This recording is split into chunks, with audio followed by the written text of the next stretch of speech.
Okay, this might be a pretty long video, longer than normal, because I'm going to show you what I made, or what I'm currently working on. So, as you know, well, if you don't know, metaballs can blend with each other. I made a metaball curve to where a curve is able to blend. Right now it's set to negative. Let me go ahead and change it to positive. Now, first we gotta exit out.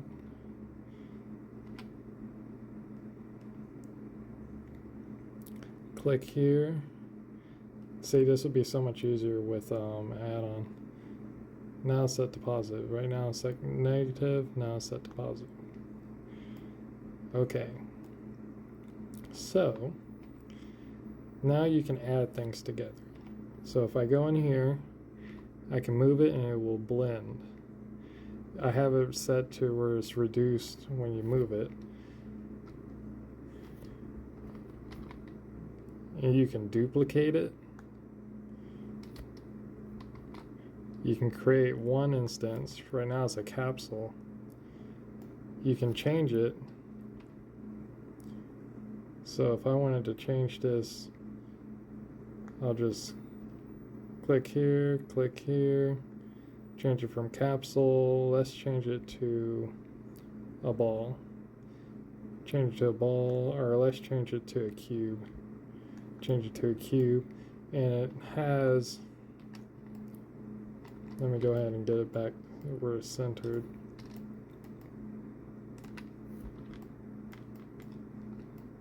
There we go. Changed it to a cube. So you can twist it. If I do Control T, you notice how it's twisting. Everything you can do with a curve, you can do with this. And you might be noticing that it looks like it's very low poly, and it is. In order to fix that, you just got to go to the normal metaball and increase the resolution.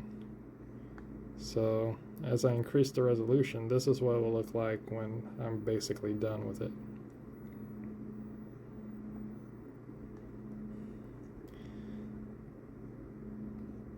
And you don't want to work at that high of a resolution because it slows everything down. So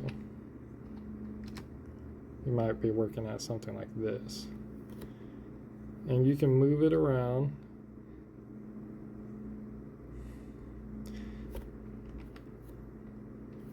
And when you go in edit mode, you can move it individually. So, and you can cut holes in things. So if I brought this all the way down here,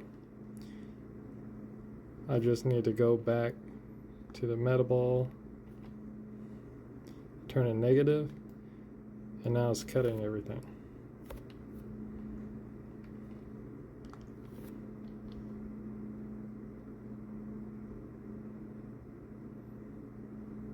But it looks like all we have is, we might need to move this. There we go. Now you can see the cutting and a lot easier. So it's cutting everything. So this is the next add-on that I'll be releasing. It's going to be called the M curve, and it should make it to where you can build things very easily and build upon things very fast. And you can adjust the size also. Let me show you that real quick. So if I do Alt S, it increases the size or lower the size. So you have twisting and you have the ability to change the size. And if you just release a point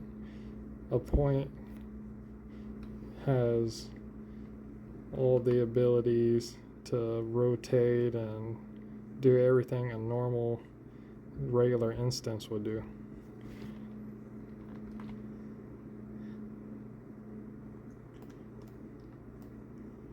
So, and then you can always make it into a curve by just extruding.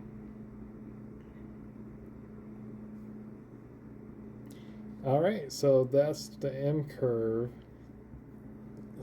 and I'll be improving Ditto and updating it in the future. I'm going to a previous Blender version for Ditto, but this is pretty much where it's at, the M curve, where you can build with metaballs. I just gotta set it up to where it's mirrored and everything's working properly, and then I'll have the add-on out.